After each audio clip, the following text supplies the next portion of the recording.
Hello everyone, welcome to this channel. जो आज हम अपना करंट इलेक्ट्रिसिटी का लास्ट लेक्चर ले रहे हैं।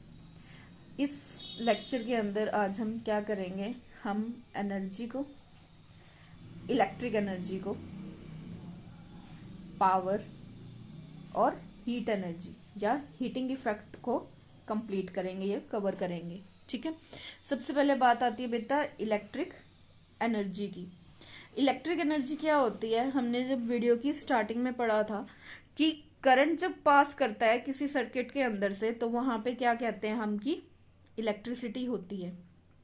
ठीक है, दैट मीन्स कि करंट का फ्लो करना वहां पे क्या प्रोवाइड करता है, हमें इलेक्ट्रिक एनर्जी प्रोवाइड करता है।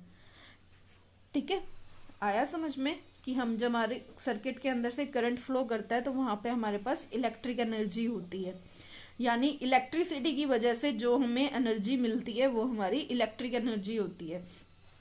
एनर्जी के बारे में आपने लॉ पढ़ा होगा एनर्जी का, कंजर्वेशन ऑफ एनर्जी, जो ये कहता है कि एनर्जी कैन नाइदर बी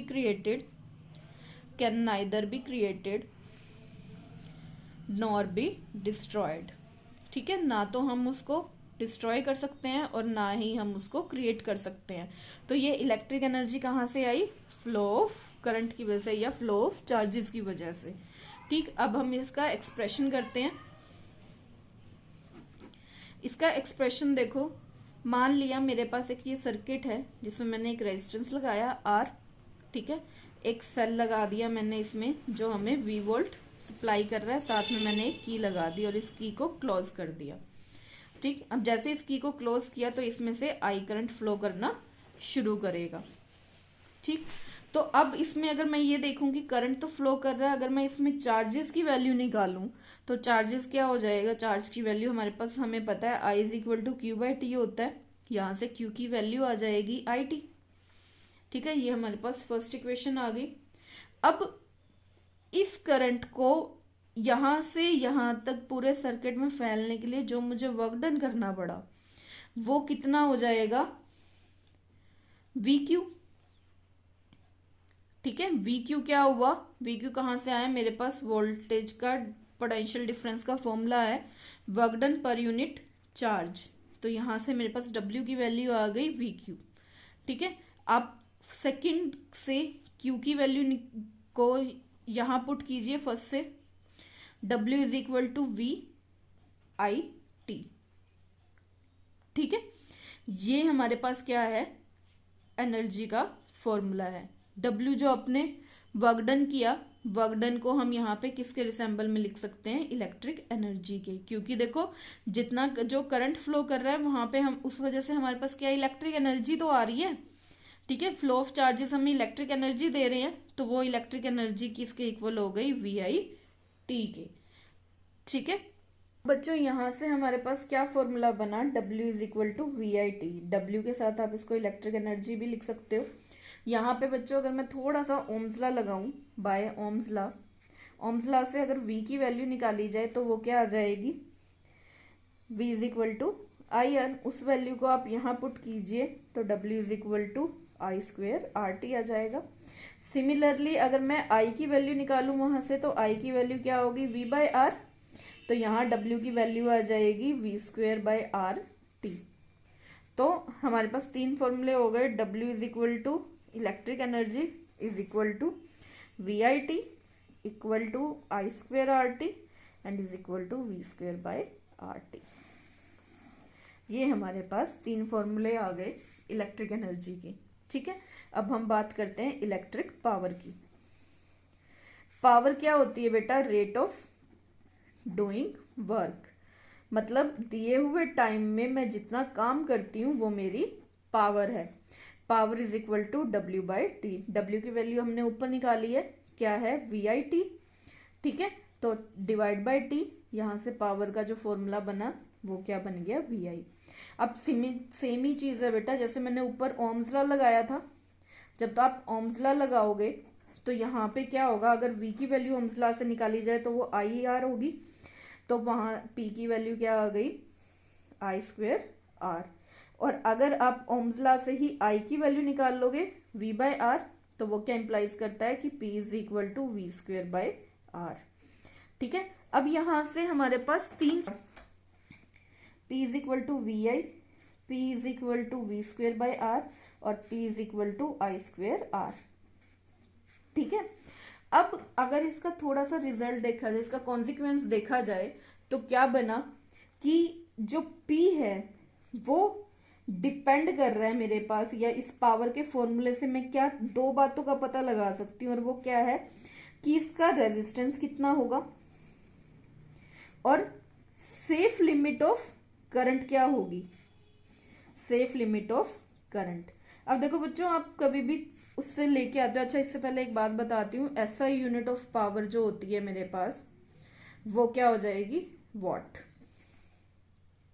ठीक है, और इसकी मेगा यूनिट्स है मेरे पास, मेगा यूनिट्स क्या होती हैं इसकी, किलोवाट, ठीक है, या गीगावाट और मेगावाट, ये इसकी तीन बिगर यूनिट्स हैं।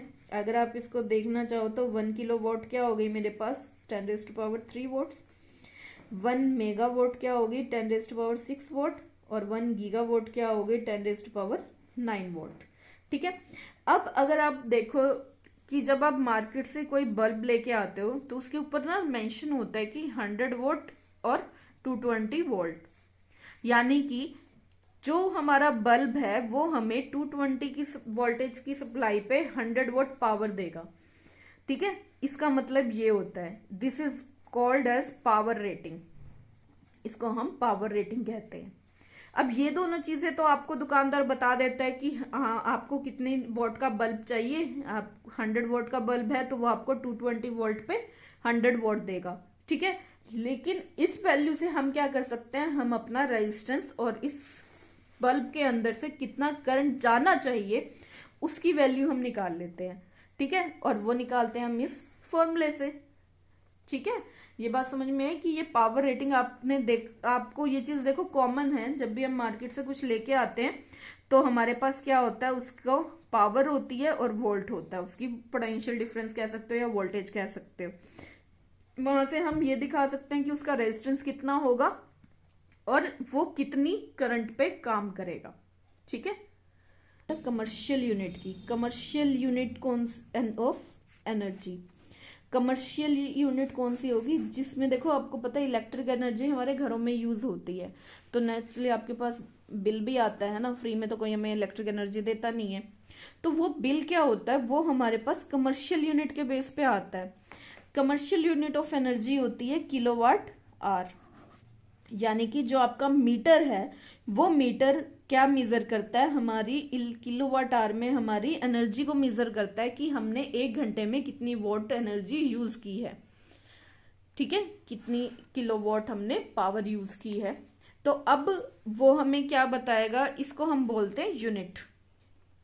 अब आपके घरों में अगर आप नोट करना, अगर अगली बार जब रीडिंग लेने आते हैं मीटर की तो वो क्या करते हैं, वो यूनिट मेजर करते हैं, वो आपको ये नहीं बताते कि आपका जो मीटर है वो इतने किलोवाट आवर चला है, वो आपको ये बताते हैं कि आपके मीटर की जो रीडिंग है वो इतने यूनिट्स है, फिर वो अपने ऑफिस में जाके उस यूनिट को उसकी कॉस्ट से मल्टीप्लाई कर देते हैं पर यूनिट से, और आपका बिल आ जाता है। ठीक है, जितनी यूनिट्स वो लिख के गए हैं उसको पर यूनिट की कॉस्ट से मल्टीप्लाई करते हैं और आपका बिल आता है। तो अब अगर आप अब मीटर को अपने देखोगे तो उसमें आपको पता चलेगा कि आपने 1 घंटे में कितनी एनर्जी कंज्यूम की है। ठीक है, तो ये हमारे पास क्या है, फॉर्मूला होता है बिलिंग का, कि आपकी यूनिट्स काउंट करके और उसकी जितनी कॉस्ट है उससे वो आपकी बिलिंग निकालते हैं, जितनी आपसे पैसे लेते हैं वो, जितनी उन्होंने आपको पावर दी है। अब एनर्जी अगर निकालना चाहो तो क्या होती है, पावर इनटू में टाइम डिवाइड बाय 1000। अब पावर क्या होगी, VI into time VIT divide by 1000, ये हमारी एनर्जी होती है। और वही अगर इसकी कॉस्ट निकाली जाए तो कॉस्ट क्या आ जाएगी, टोटल कॉस्ट जो होगी हमारे बिल की वो क्या होगी, energy in kilowatt hour into में कॉस्ट पर किलोवाट आवर। ठीक है, 1 यूनिट की जितनी कॉस्ट है उसको टोटल नंबर ऑफ यूनिट से हम इसको मल्टीप्लाई कर देते हैं तो हमारे पास टोटल कॉस्ट आ जाएगी। ठीक है, हीटिंग इफेक्ट ऑफ करंट। बच्चों आपने कभी अगर नोट किया हो तो क्या होता है, जब हम फैन का बटन ऑन करते हैं, ठीक है, स्विच मैंने ऑन किया तो क्या होता है कि फैन एकदम से रोटेट करने लगता है, हल्का सा हिलता है, फिर उसी टाइम मैं उसको बंद कर दूं अगर तो फैन बंद हो जाता है। तो इसका मतलब क्या हुआ कि अगर मैं किसी अप्लायंस को 1 सेकंड के लिए भी एनर्जी देती हूँ, करंट देती हूँ, तो वो करंट क्या करता है, उसको रोटेट करने में या उसको यूज में लाने के लिए काफी है। ठीक है, ये सिर्फ एक एग्जाम्पल है, जरूरी नहीं कि सिर्फ 1 सेकंड हो, एक टाइम लिमिट होती है। तो मान लिया अब मैंने इसी अप्लायंस को T सेकंड के लिए पावर दी है, मैंने इसको करंट दिया T सेकंड्स के लिए, ठीक है, तो क्या हुआ, अब वो 1 सेकंड से तो ज्यादा ही है, T सेकंड कितना भी हो सकता है, कितना भी ज्यादा हो सकता है, तो वो बाकी का जो करंट यूज हो रहा है, वो जो एनर्जी यूज हो रही है, वो जा कहां रही है। अब आपको पता है कि energy can neither be created not be destroyed, खत्म तो नहीं होती है, तो वो जा कहां रही है बाकी की एनर्जी, वो एनर्जी कन्वर्ट हो रही है हीट एनर्जी में। ठीक है, जो एक्स्ट्रा टाइम के लिए हम उसको करंट दे रहे हैं, वो करंट क्या हो रहा है, हीट एनर्जी में कन्वर्ट हो रहा है। अब ये हमारा जो फिनोमिना है, या ये कह लो कि ये जो हमारा फॉर्मूला है, वो हमें दिया था जूल ने। तो जो जूल है, जूल इस पे इसका नाम पड़ा, इसको हम बोलते हैं जूल्स हीटिंग इफेक्ट। ठीक है, अब इसका फॉर्मूला बेटा H हीट एनर्जी के लिए, H is equal to power into time. Power मेरे पास क्या है, VI है, VI-T, वही by applying Ohm's law, Ohm's law जब लगाया तो V की वैल्यू IR आ जाएगी, H is equal to IR square RT, या फिर H is equal to V square by RT। ये 3 फॉर्मूले हो गए जो आपके हीट एनर्जी के फॉर्मूले। अगर आपको हीट एनर्जी निकालनी हो तो आप इन फॉर्मूला से उसको निकाल सकते हो। ठीक है, जो ये है H is equal to I square RT, या ये जो तीनों फॉर्मूले वो उसमें उसकी जो यूनिट होगी वो क्या हो जाएगी, जूल हो जाएगी।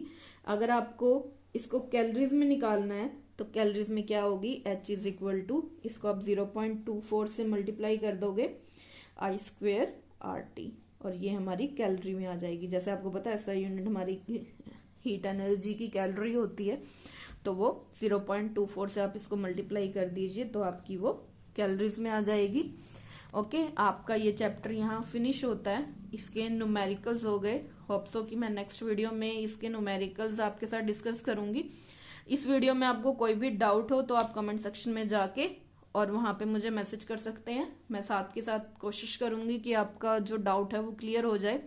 और प्लीज वीडियो को लाइक कीजिए और चैनल को सब्सक्राइब कीजिए ताकि ज्यादा से ज्यादा वीडियोस आपके लिए बना सकूं। Okay, bye.